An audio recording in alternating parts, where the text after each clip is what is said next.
자, 여러분들 오늘도 수업을 진행해 보도록 하겠습니다. 오늘 교과서는 어디냐면 184쪽이면 교과서는 184쪽이고 학습지는 112쪽을 먼저 펼쳐봅시다. 학습지는 112쪽, 교과서는 184쪽입니다. 우리 앞에 한번 보도록 해봅시다. 오늘 배울 내용은요, 여러분들 의열 활동에 대해서 배워보도록 하겠습니다. 의열 활동에 대해 내용을 들어가기 앞서서 우리가 저번 시간에 배웠던 내용을 퀴즈로서 확인해 보도록 해보겠습니다. 우리 저번 시간에 배웠던 단원 명칭 기억이 나나요?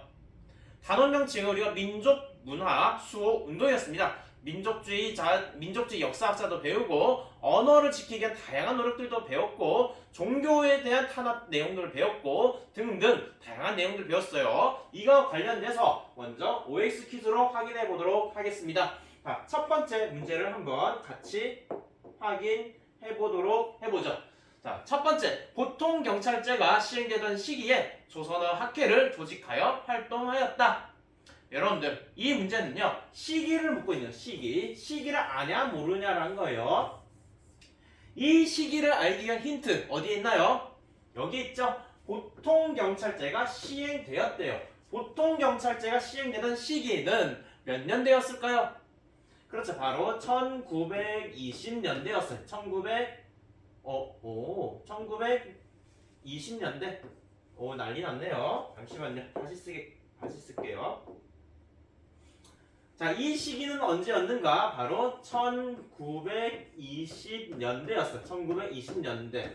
왜? 보통경찰제는 3.1운동 이후에 바뀌었다라는 거죠. 헌병경찰제도에서 1910년대 헌병경찰제도에서 3.1운동 계기로 1920년대 문화통치로 바뀌었다 했습니다. 이 문화통치로 바뀌는 과정 속에서 헌병경찰제가 보통경찰제로 바뀌었다 했어요. 그래서 이 시기는 1920년대란 거예요. 그러면 이 조선어 학회는 1920년대 활동했냐라는 거죠. 어떻게 생각하시나요, 여러분들? 그래요. 바로 학회는 1920년대가 아니라 조선어 학회는 1930년대에 활동했던 단체였죠, 여러분들. 선생님이 수업 때도 이야기했지만 조선어 학회와 조선어 연구회를 잘 구분해야 돼요, 여러분들. 조선어 학회가 무슨 활동을 했는지, 동일하게 연구회도 무슨 활동을 했는지, 또 이들은 언제 활동했는 거야, 언제, 시기를 묻는 거야, 시기. 조선어 학회는 몇 년대요? 1930년대고 대표적으로 한 활동은 무엇을 편찬했다? 우리말 큰 사전을 편찬한 게 조선어 학회였다는 거고, 조선어 연구회는 몇 년대? 그렇죠, 바로 보통경찰제가 시행되던 문화통치 시기다라는 문화통치 1920년대라는 거예요. 1920년대 활동한 조선어 연구회는 대표적인 게 잡지 무엇을 만들었다? 한글을 최초로 발행을 했다라는 거예요. 발행을 했다. 좋습니다. 그래서 답은 뭐다? X다. 자, 두 번째, 개항기에 독사실록을 연재한 인물은 한국 통사를 편찬하였다. 어떻게 생각하나요?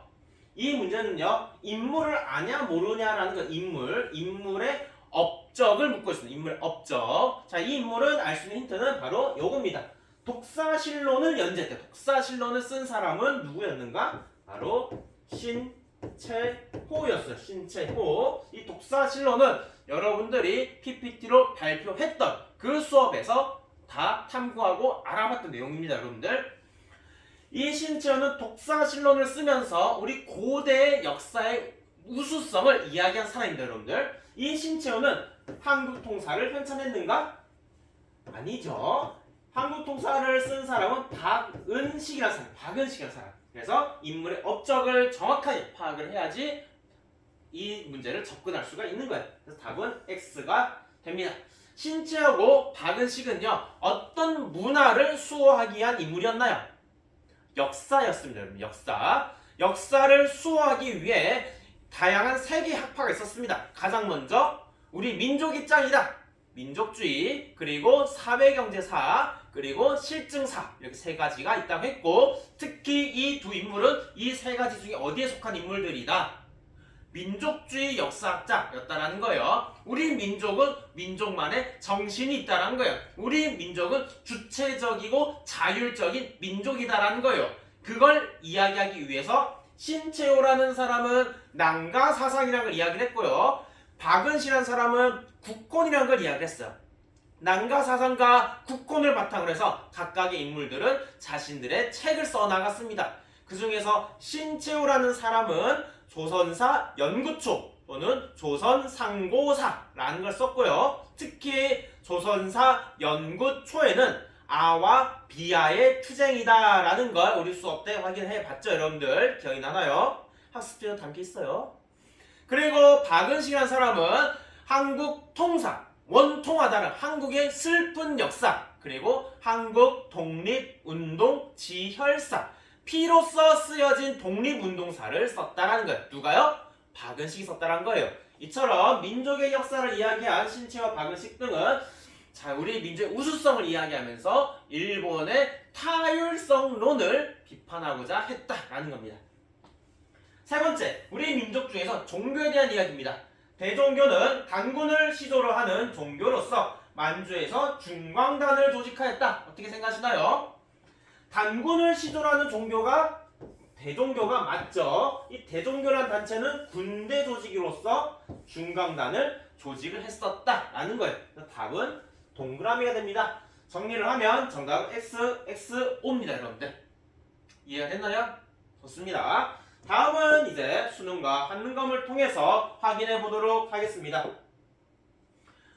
자, 첫 번째 문제, 가에 들어갈 내용으로 가장 적절한 것은 이 내용이 뭔지 한번 힌트를 찾아가 보도록 해보죠. 여기 보면 첫 번째 힌트, 역사는 아와 비아의 투쟁이다, 나와 너의 투쟁이다, 나와 타인의 투쟁이다 라는 거예요. 이 투쟁 속에서 우리만의 정신이 만들어졌다라고 주장한 사람입니다. 힌트, 두 번째 힌트, 독사신론 또 나왔네요. 독사신론은 썼다. 조선사연구초, 점점 가까워지고 있어요. 조선상고사로 간행되었다. 이렇게 나오죠. 바로 이 자가 누군가? 신채호다라는 거예요. 신채호라는 인물은요, 역사학자이기도 하면서도 우리 오늘 배울 의열단과 관련된 인물입니다. 그게 뭐냐? 의열단의 활동 방향성을 작성해준 인물입니다. 우린 그걸 뭐라고 하냐? 그 방향성을 작성했다고 하는데 그걸 뭐라 하냐? 바로 조선혁명선언이랍니다. 신채호는요, 민족주의자 역사학자이면서도 동시에 의열 활동의 방향성을 잡아준 인물입니다.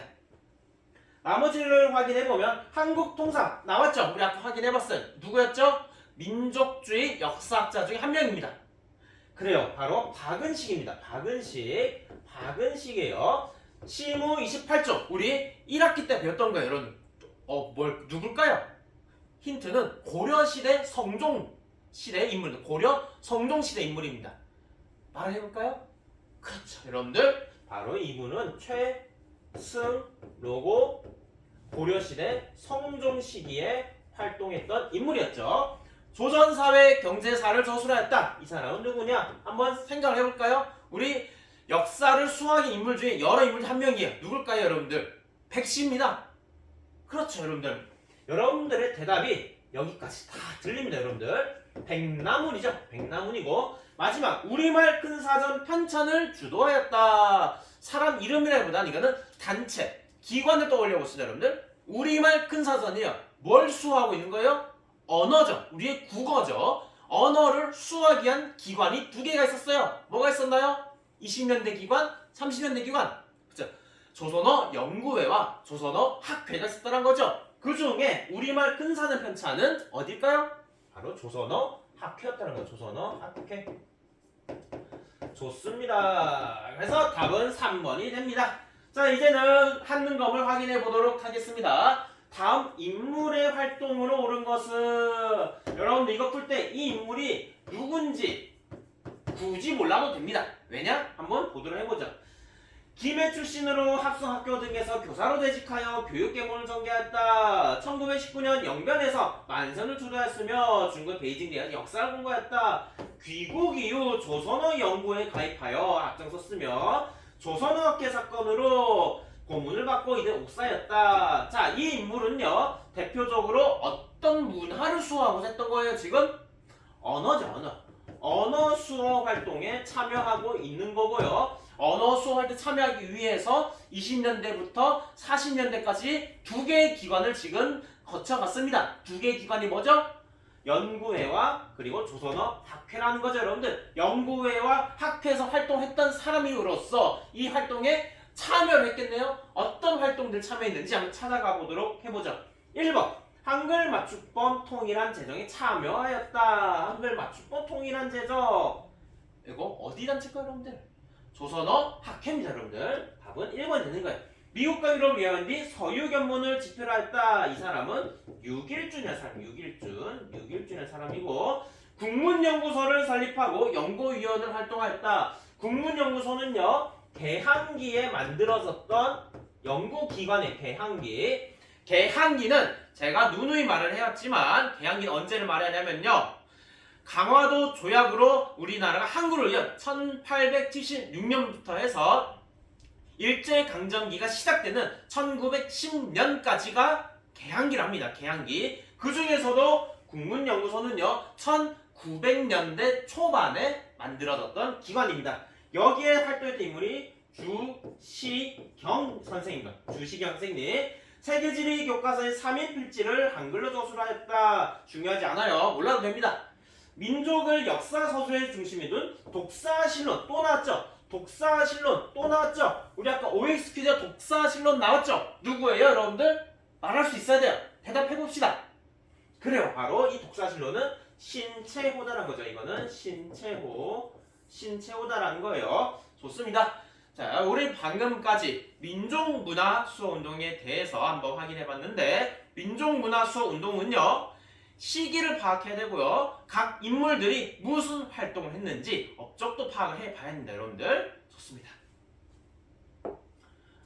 오늘은 무엇을 배울지 한번 학습 목표를 확인해 보도록 하겠습니다. 여러분들 항상 학습 목표를 읽는 이유는요. 이유가 있어요. 이유는 여러분들이 오늘 수업에서 핵심적으로 강조점을 파악해야 될 부분이 무엇인가를 알려주기 위함이고, 또한 여러분들은 수업이 다 끝난 후에 이 학습 목표를 바탕으로 내가 이거를 정말 설명할 수 있는지, 이 활동과 내용, 영향을 머릿속으로 그려낼 수 있는지, 이해할 수 있는지, 파악할 수 있는지를 스스로 점검해봐야 합니다. 여러분들 스스로 설명해봐야 돼요. 계속.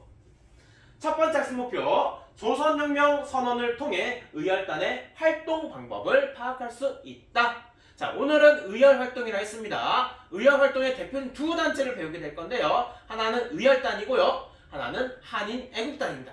그 중에 의열단에서 자신의 활동 방법을 서술한 게 조선혁명 선언이고, 누가 썼다 했죠? 아까 봤어요. 신채호죠. 그쵸? 신채호가 쓴 조선혁명 선언을 통해 의열단의 활동 방법을 파악해 볼 거고, 두 번째 같이 읽어볼게요. 의열단의 활동 내용과 변화를 설명할 수 있다. 여러분들 다 들립니다. 좋아요. 의열단의 활동 내용이 있어요. 대표적인 5명에서 6명 정도를 확인해 볼 거고, 이런 활동이 한계를 느끼게 됩니다. 그래서 바뀌게 돼요. 이제는 어떻게 바뀌는지도 같이 확인해 보도록 할 거고, 마지막으로 한인애국단의 활동 내용과 활용이 아니라 활동 내용과 영향을 이해할 수 있다. 좋습니다. 자, 이 사진은 무슨 사진일까요? 누가 보이나요? 누가 보이나요? 사람들이 당당하게 앉아가지고 단체 사진이죠. 누구 단체 사진이냐? 의열단, 의열단. 자, 의열단과 관련된 영상은 우리가 수업 때 봤기 때문에 넘어가도록 하겠습니다. 이 의열단을 만든 사람이 누군가? 바로 이 사람입니다. 이 사람이 누구게요? 600억 가치, 600억의 사나이. 누굴까? 이 사람이 바로 김원봉입니다. 김원봉. 김원봉이라는 인물이 무엇을 만들었다? 의열단을 만들었고, 이 시기가 1919년입니다. 여러분들. 김원봉이라는 인물이 의열단을 만들게 되었어요. 그렇다면 why 이 인물은 왜 만들었는가? 라는 겁니다. 왜 만들었는가? 여러분 1919년에 아주 중요한 사건이 하나가 발생했었습니다. 그게 뭘까요, 여러분들? 1919년 아이고 하면서 일어난 만세운동 3.1운동이죠. 3.1운동에서 대표적인 가장 핵심이 되는 기본적인 투쟁 방법이 뭐였을까요? 바로 비폭력이죠. 비폭력. 폭력을 쓰지 않고 운동을 전개했다라는 거예요. 비폭력 운동을 전개해 갔지만 결국에는 결과는 어떻게 됐다? 일본의 강력한 탄압에 맞게 되었다는 거죠. 이처럼 비폭력 운동으로도 한계를 느낀 거예요. 비폭력 운동을 해도 달라진 게 없다라는 걸 느낀 겁니다. 여러분들 느꼈다라는 거예요. 자, 그래서 김원봉 어떤 생각을 했냐면요. 비폭력으로 할 바에는 그러면 어떻게 해야 되겠죠? 폭력을 해야겠죠. 힘을 쓰는 게 좋다는 거. 다만 폭력을 어떻게 개인이 한다는 방식으로 고민을 하게 됩니다. 그 고민을 구체화해서 글을 써준 사람이 있습니다. 그게 누구냐? 아까 본 신채호입니다. 신채호라는 인물이 조선 혁명 선언이란 걸 써서 이 의열단의 활동을 어떤 방식으로 할지 구체적으로 서술을 해줬습니다. 그러면 조선혁명 선언의 자세한 내용을 한번 확인해 보도록 하겠습니다. 자, 조선혁명 선언의 내용입니다. 이거는 여러분들 교과서 184쪽에도 있고요. 학습지 제일 아래 내려가면 있습니다. 제일 아래 내려가면 있어요. 자, 첫 번째 질문이 뭐죠? 신채호의 주장은 무엇인지 한 문장으로 정리를 해보자 라고 되어 있습니다. 한 문장 정리를 해봅시다. 한번. 우리는 외교론, 준비운동의 미몽을 버리고 민중 직접혁명 수단을 취함을 선언하노라. 무슨 말이에요 여러분들? 결국 하고 싶은 말 핵심 주장 뭐예요? 이거죠. 민중의 직접혁명의 수단을 취한다라는 거예요. 취한다. 왜? 누구를 쫓아내기 위해서? 일본을 쫓아내기 위해서라는 거예요. 일제 통치를 타도하기 위해서라는 거예요. 내쫓고 타도하기 위해서 어떻게? 민중의 직접혁명을 하겠다라는 거예요. 또한 외교론, 준비론은 미몽이다. 말이 안 된다. 말이 안 된다. 말이 안 된다. 말이 안 된다. 이거는 우리는 이걸로 외교론, 준비론으로는 일본은 내쫓을 수 없다라는 거예요, 여러분들. 그래서 어떤 방식을 한다? 민중이 직접 혁명한다는 거야. 직접 혁명한 주체가 누구라는 거예요? 주체가 민중이라는 거야. 민중은 어떤 방식으로? 폭력, 암살, 파괴, 폭동 등의 방식으로 해서 민중이 직접 혁명을 하겠다라는 거예요.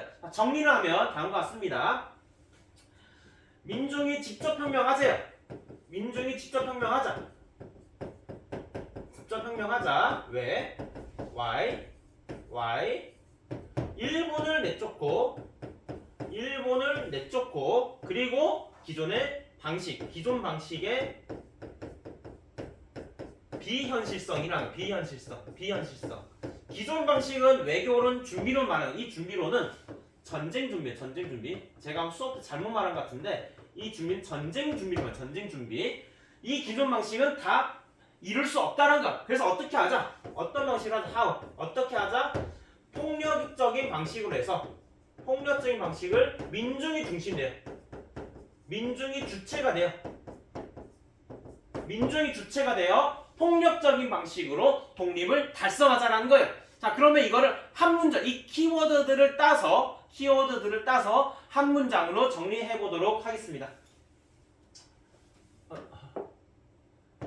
자, 한 문장으로 쓰면 다음 같아요. 한 문장. 자,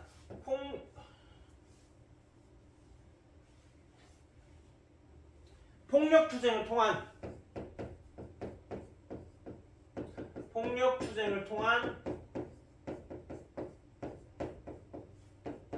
누가 주체가 되어서 민중이 주체되어서 민중의 직접 혁명을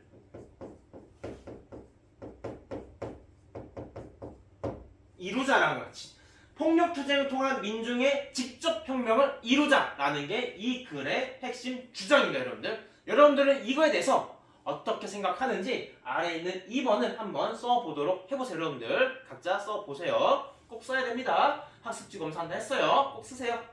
자, 그래서 한 문장 정리하면 다시 말하지만 신채호는요, 기존 방식으로는 문제가 있다라는 거예요. 외교론이든 전쟁 준비든 너무나 돈이 많이 들고 말도 안 된다라는 거예요. 그래서 어떻게 하자? 민중이 중심이 되어서 폭력 투쟁을 통한 직접 혁명을 이뤄내자라는 거야. 그러면 그 폭력은 무슨 방식이냐? 파괴, 암살, 폭동 등의 방식이 있고, 그러면 그 대상이 뭐냐는 거야. 폭력을 당할 대상은 누구냐?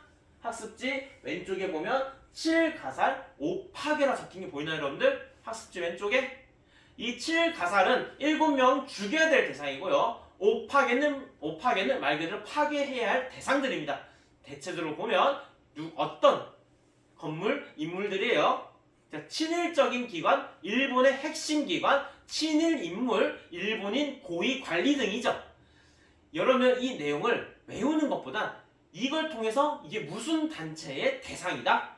의열단의 대상이다라는 거 알아요. 의열단이 폭력을 행할 대상이다라는 걸 아는 게 중요한 거지. 이거 하나 외우는 게 아닙니다, 여러분들. 자, 이렇게 이제 방법을 정했습니다. 방법이 뭐다? 폭력이다라는 거야. 폭력 투쟁이라는 거야. 누가 중심이 되어서? 민중, 개인, 한 명, 민중, 개인, 한 명이 직접 투쟁, 폭력을 행하는 방식이다라는 거고, 그러면 무슨 활동했는가? 한번 봐보도록 해보자. 이 사진은요, 여러분들 교과서에 있습니다. 보면 이 분은 박재혁이라는 인물이고요. 박재혁.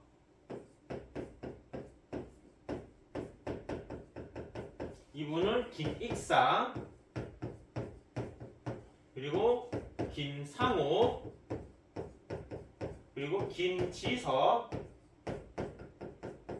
나석주 등 여러 인물들이 개인 폭력을 행하고 있었고, 이들이 파괴한 기관들은 조선 총독부에도 포탄을 던지긴 하고요. 그 다음에 종로 경찰서에도 포탄을 던지긴 하고요. 우리의 모든 토지를 빼앗아간 기관인 동양 척식 주식회사에도 포탄을 던지는 등 다양한 친일적인 일본의 핵심 기관들을 파괴하고 암살하고 폭력을 행한 인물들입니다. 그러나 여러분들, 개인 한 명 한다고 해서 과연 많은 게 달라질까요? 여기서 한계를 느낀 거예요. 여기서 한계를 느낀 겁니다. 바로 1920년 후반부터 개인의 폭력 투쟁에 한계를 느낀 거예요. 희생만 많아지는 거예요. 개인의 희생만 많아지고 크게 어떤 일제의 통치가 변하는 것도 없다라는 거예요. 그래서 어떻게 변하게 되는가? 개인 폭력 투쟁 노선에서 개인이 있다면 이제 어떻게 해야 돼요? 모여야 함께 해야 돼요. 우리 함께 해야 돼요. 그거를 조직적인 항일 투쟁 방식으로 바뀌게 됩니다. 개인에서 우리로 바뀌게 된 거예요. 개인에서 우리로 바뀌게 된 거예요, 여러분들. 왜? 개인은 너무 희생만 많다라는 거예요. 그러면 이 조직적인 항일 무장투쟁을 실현하기 위해 구체적으로 어떻게 했냐면, 구체적으로 먼저 중국에 있는 군사학교에 갑니다. 그거를 우리는 황푸군관학교라고 합니다. 황푸군관학교에 들어가서 전문적인 군사 교육도 받고요. 그리고 조선혁명간부학교 또는 조선혁명 군사정치간부학교를 설립해서 간부들을 이 지도를 할 수 있는 역량을 기르도록 했고, 마지막으로 민족혁명당을 결성하게 되면서 하나의 결실을 맺게 됩니다. 자, 여기까지가 의열단의 활동 방법과 활동 내용 그리고 변화에 대해서 확인해 봤습니다. 의열단은요, 일단 조선혁명 선언을 누가 썼고 이걸 통해서 어떤 방식으로 하는지를 파악할 수 있어야 되고, 그거에 대해서 구체적으로 누가 어떤 활동들을 했는지, 김지석, 김익상, 김상옥 등 누가 어디를 파괴했는지를 좀 파악해야 되고, 시간 순서를 파악하면 좋고요. 마지막으로 어떻게 의열단이 변화해 갔는가를 파악하면 도움이 됩니다, 여러분들. 자, 다음은 이제 의열 활동의 또 다른 단체의 활동 사진입니다. 자, 여기 보면 뭐가 보이나요, 여러분들? 단상이 보이죠, 단상 위에 사람들이 서 있습니다. 이 위에 국기는 뭐가 있죠? 일본 국기가 있죠. 일본 국기. 자, 일본 국기가 그려져 있는 이 단상 위에 다음이 이렇게 변하게 됩니다. 어떤 상황인가요, 여러분들? 어떤 상황, 어떤 시츄에이션? 지금 난리가 났어요. 왜 난리가 났을까? 우리 한번 상상해 봅시다. 이렇게 난리를 하게 만들었던 그 인물이 누구고 그 인물이 소속된 단체가 어딘가? 바로 이 인물이 만든 단체입니다. 이 인물이 누구냐? 누구예요, 여러분들? 누굴까요? 김구다. 김구. 김구라는 인물은요, 뭘 만들었냐면 한인애국단이란 걸 만들게 되었습니다. 한인애국단이라는 의열단체를 만들게 됐는데,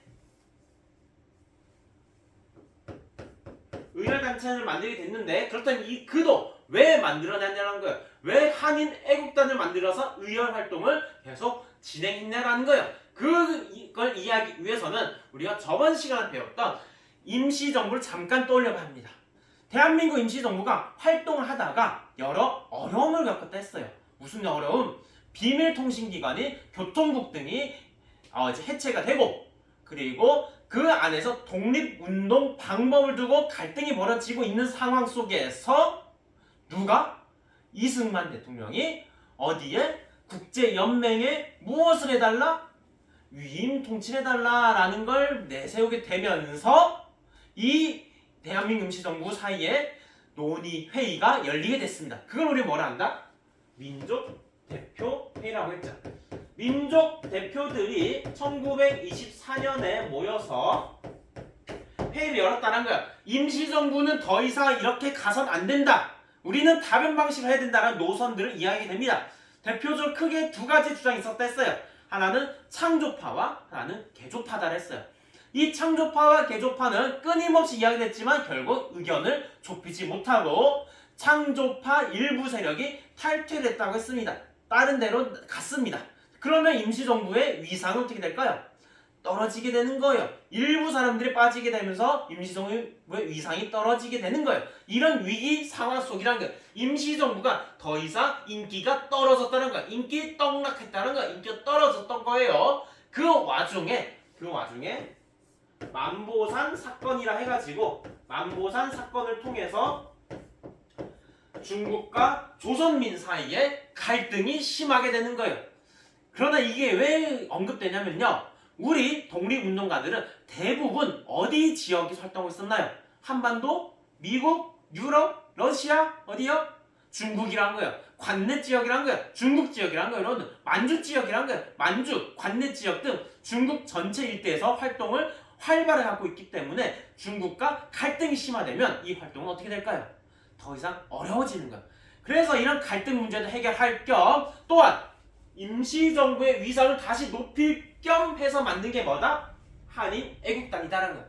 한인애국단에 활동한 사람도 여럿이 있겠지만 대표적으로 언급되는 사람이 누구냐면 이봉창이라는 인물과 윤봉길이라는 인물입니다. 이봉창이라는 인물은요, 어디를 갔냐면 사쿠라다 문이라는 곳에 가서 사쿠라다 문, 이 문은 여러분들 돌이에요. 돌. 사쿠라다 문에 가서 천황한테 폭탄을 슉 던졌는데 그게 불발돼서 성공하지 못하고 그 자리에 체포되어서 바로 사형을 당하게 됩니다. 한편 윤봉길은요, 어디를 가게 되냐면 상하이에 있는 훈커우 공원에 가서 이 훈커우 공원에서 천황 생일 파티 겸 상하이를 점령한 기념 파티를 하고 있었어요. 여기다가 이봉창이 슝 던졌는데 하나는 불발했지만 또 다른 하나가 뻥 터지면서 거기에 아까 봤던 사진, 이렇게 고위 관리들이 사망하거나 많은 피해를 입게 되는 대단한 성과를 내게 됩니다. 이거를 누가 듣게 되냐면요, 이거를 윤봉길의 이거를 누가 듣게 되냐면 중국에 있는 장제스라는 중국 국민당의 대빵이 있습니다. 중국 국민당의 장제스라는 인물이 이걸 듣고 나서 왜 갑자기 쥐를 못 쓰겠죠? 잠시만요. 장제스가 느낌표 100만 개 하게 됩니다. 왜? 중국의 청년 한 명도 못하던 걸, 청년의 수백 수천만 명 있는 청년도 못하던 걸 누가 했다? 조선인 청년 한 명이 냈다라는 거예요. 이걸 본 장기스는 본격적으로 우리 대한민국 임시정부를 지원하게 되면서 한국 광복군이 창설되는 하나의 계기를 마련하게 됩니다. 그러나 임시정부는 위기가 찾아오게 됐습니다. 왜? 상하이를 누가 점령하고 있었기 때문에, 일본이 점령하고 있었기 때문에 이 와중에 누가 피해를 당했다? 일본의 고위관리들이 피해를 당했다라는 거예요. 그러면 어떻게 하겠어요? 당연히 샅샅이 찾아내야 됩니다. 샅샅이 상하이를 뒤져서 임시정부를 압박하게 되니까 임시정부 이제는 떠나게 됩니다. 임시정부 이동을 하게 되게 됩니다. 정리하겠습니다.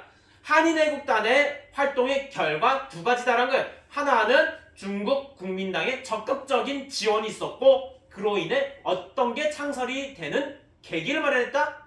한국 광복군 창설의 계기를 마련했고요. 다른 한편으로는 일본의 탄압으로 임시정부가 어떻게 되었다? 이동하게 되었다라는 거예요. 여러분들 이해가 됐나요? 좋습니다. 그리고 여기서 이거 언급을 안 했는데요. 학습지 113쪽에 보면 그 외에 개별적인 의열 활동이라는 게 언급되어 있습니다. 이 앞서 말한 의열단의 다양한 인물들 외에도 의열단 소속은 아니지만 개별적으로 활동한 인물들이 있어요. 먼저 조명하라는 사람이 오늘날 타이완에서 대만 총독을 천황의 장인어른을 암살하고자 했고, 그다음에 강무규라는 인물이 60세가 넘는 노인이 서울역 앞에 누가 오게 되냐면 사이토 마코토라는 총독이 오게 됩니다. 사이토 마코토. 강무규, 사이토 마코토. 누가요? 강무규예요. 강무규라는 노인이 사이토 마코토를 암살을 시도하게 되지만 역시나 실패하게 되고, 마지막으로 박열이라는 인물도 천황 암살을 시도했다라는 거예요. 이처럼 우리의 독립을 열망하면서 다양한 인물들이 자신을 희생해가며 의열 활동을 펼쳐왔습니다. 그러나 커다란 성과는 없었다는 거죠. 하지만 성과는 없었지만 이게 국제사회에 우리의 독립 열망을 알리는데 엄청난 역할을 하게 되고, 나중에 가서 저번에 배웠던 카이로, 얄타, 포츠다를 하면서 우리나라의 독립을 언급하는 하나의 계기를 만들게 되었다는 거예요. 자, 여러분들 오늘 배운 내용을 이렇게 정리를 하고 수업을 마무리하도록 하겠습니다. 이상 수업을 끝내도록 하겠습니다.